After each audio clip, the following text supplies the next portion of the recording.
क्या मकसद है? आज का प्रेस कॉन्फ्रेंस बुलाने का मकसद है कि अभी इथेनॉल में जो पेट्रोल की मिलावट सरकार करके बेच रही है, इसके संबंध में भारतीय जनता पार्टी ने आज ये प्रेस कॉन्फ्रेंस रखा है। एक टाइम था कि मिलावट के विषय में सरकार मिलावटखोरों के खिलाफ कार्रवाई करती थी, और जब से मोदी जी की सरकार आई है, ये खुद ही मिलावट करके जनता को बेचने का काम कर रहे हैं। तो फिर ऐसे में जनता जाए किसके पास अपनी समस्याएं रखे?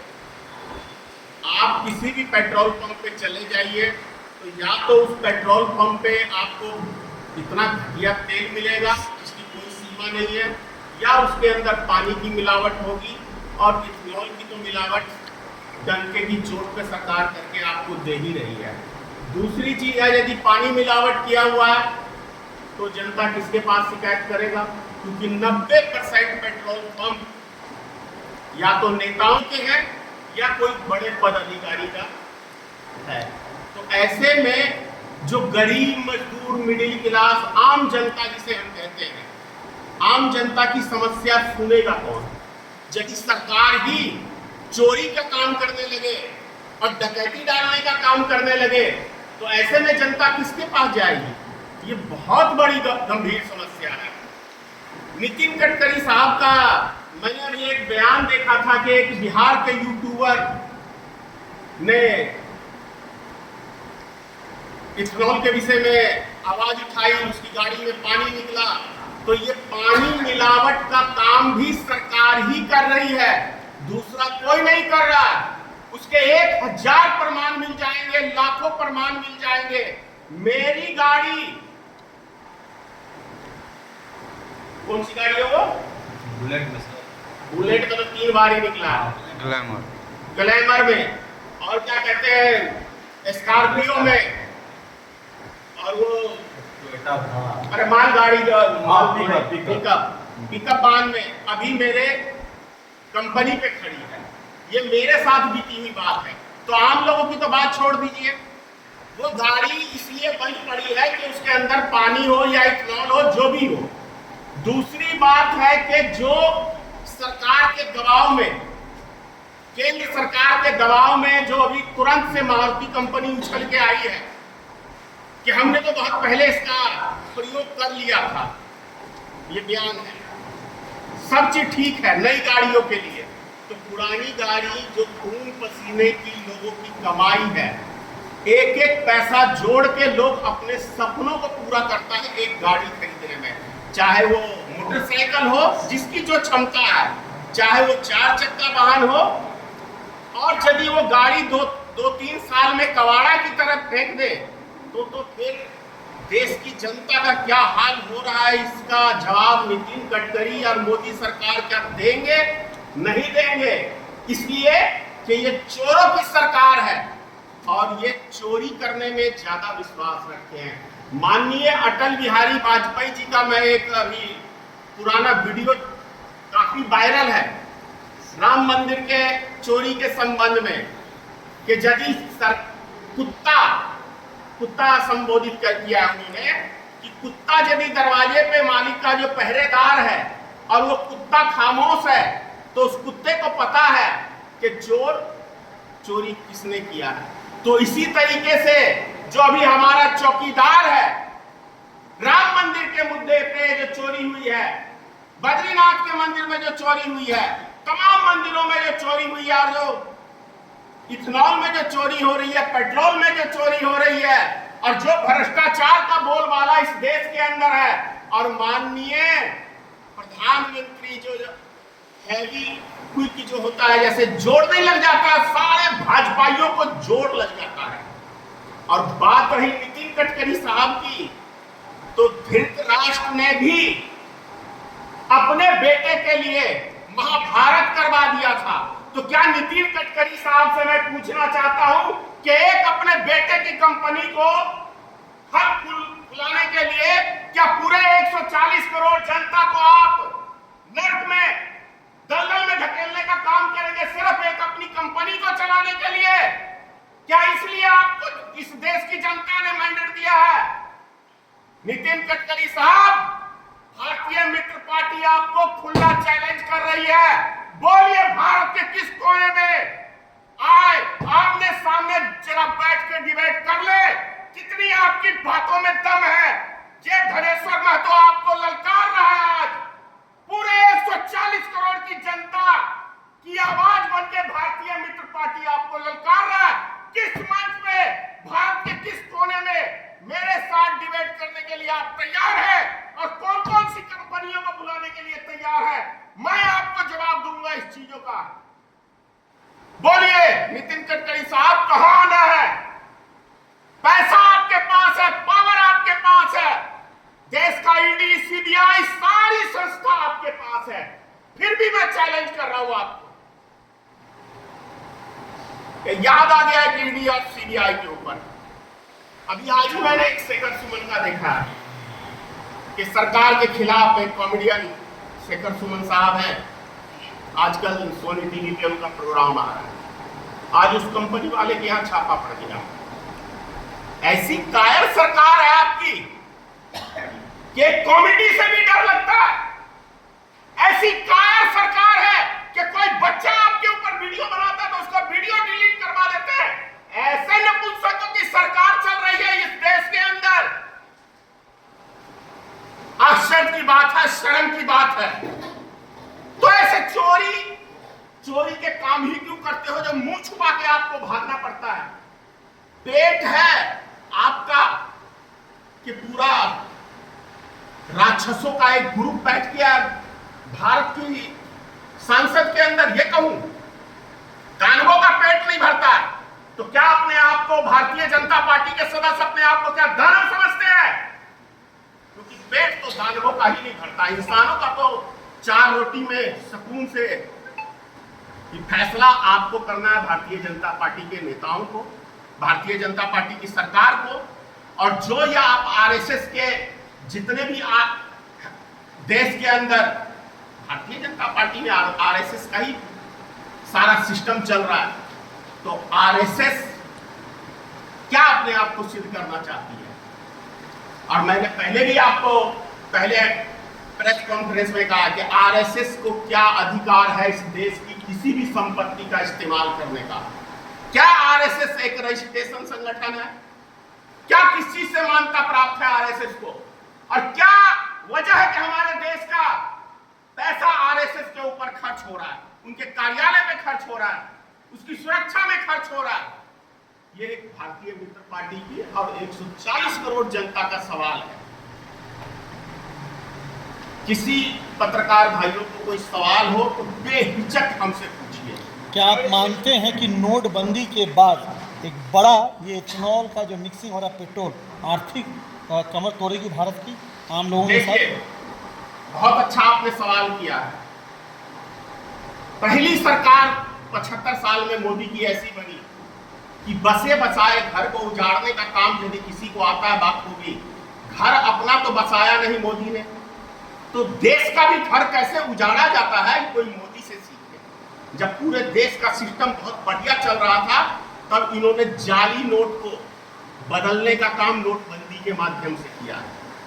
क्योंकि बैंकों के अंदर आपने जितना पैसा देखा होगा कोई सिर्फ गिनने में लगे हुए थे कर्मचारी, ये नहीं चेक कर रहे थे कि जाली नोट है या क्या है।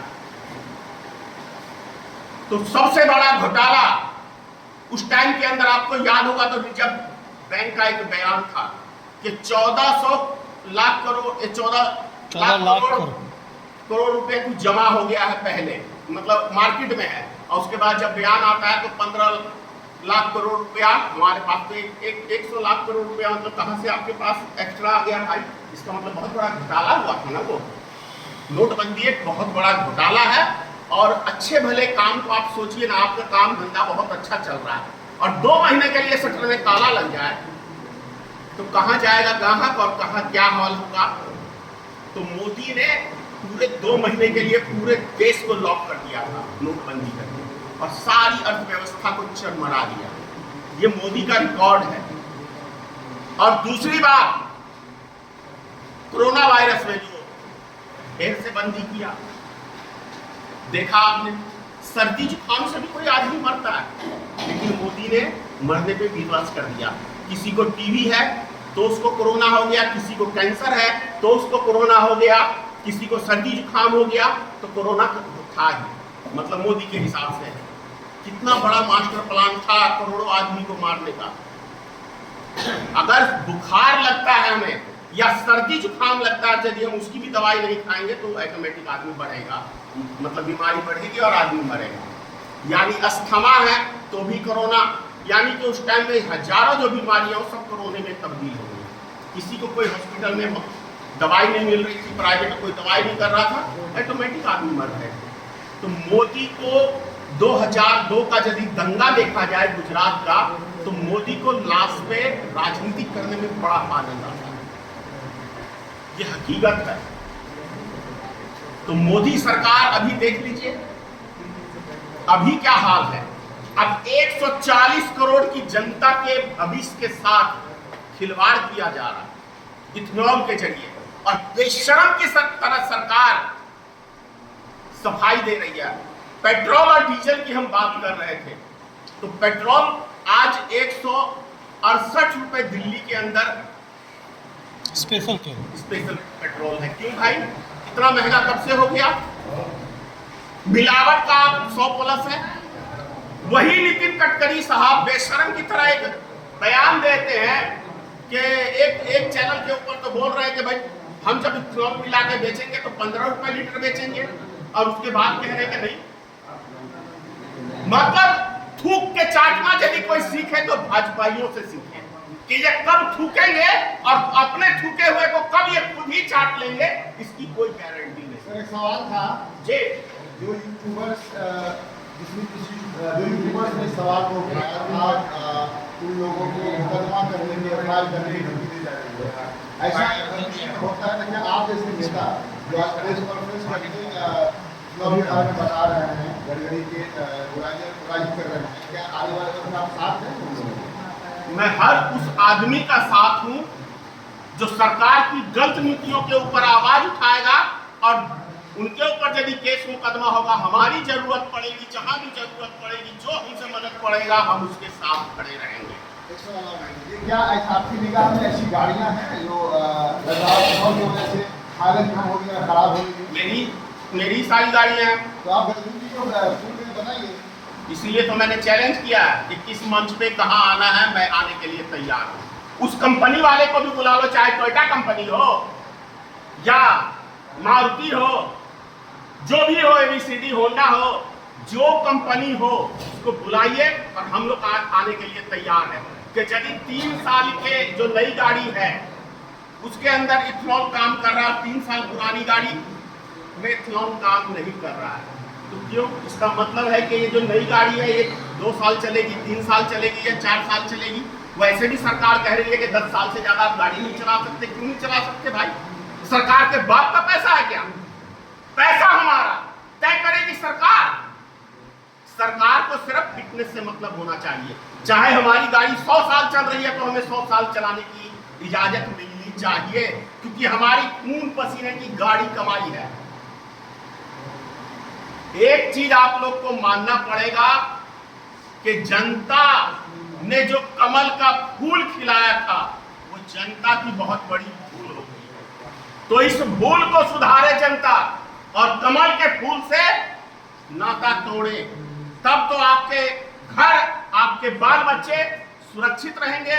नहीं तो कटोरा मोदी जी ने आपके हाथों में थमा दिया है। चाहे पहले 60 रुपए मिलता है, तो क्या पेट्रोल की रेट कम होनी चाहिए? अरे भाई अभी अंतरराष्ट्रीय बाजार में 75 रुपए यानी $75 बैरल है, कहां 100+ हो गया था। तो अभी के टाइम के अंदर 50-60 रुपए ओरिजिनल पेट्रोल भारत में बिकना चाहिए। यही पेट्रोल और डीजल आपको क्या कहते हैं, यही पड़ोसी देश के अंदर, भूटान के अंदर 60 रुपए लीटर ये लोग बेच रहे हैं, और हमारे देशवासियों को 176 रुपए 78 रुपए बेच रहे हैं। डाका डाल रहे हैं ये भारत सरकार आपकी जेब के ऊपर, और हमारा पैसा जा कहां रहा है?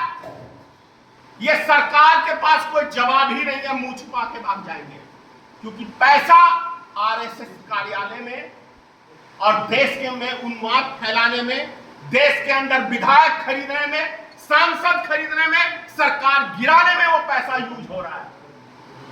सर बाजीपुर में उपचुनाव हो रहा है,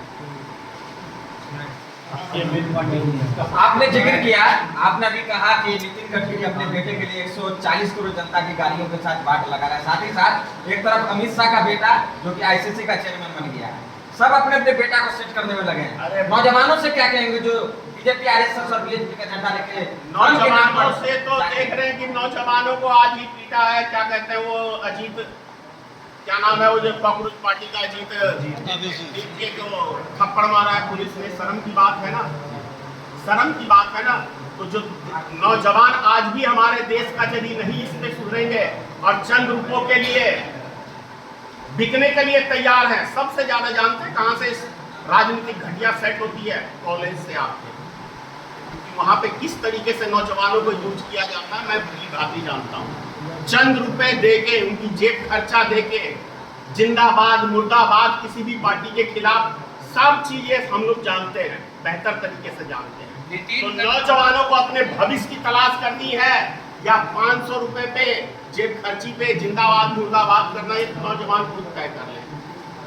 नितिन गडकरी जी एक बयान दिए है कि नगर निगम के जो कचरा है उससे हम हाइड्रोजन बना के जो है फ्यूल बनाएंगे और गाड़ी चलेगा। क्या सच्चाई लग रहा है इस बात? अरे भाई, नितिन गडकरी साहब को कुछ भी करना है तो अपनी गाड़ी पे प्रयोग करेगा। ये तो हम पहली बार देख रहे हैं कि देश की जनता की गाड़ियों पे प्रयोग हो रहा है।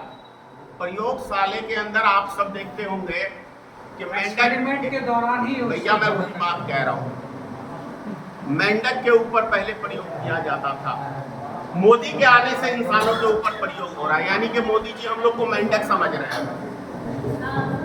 नितिन गडकरी साहब हम लोग को क्या कहूँ आगे, शर्म आता है कि नेता कैसे देश की गद्दी पे देश की जनता ने बैठा दिया है। ये शर्म की बात है।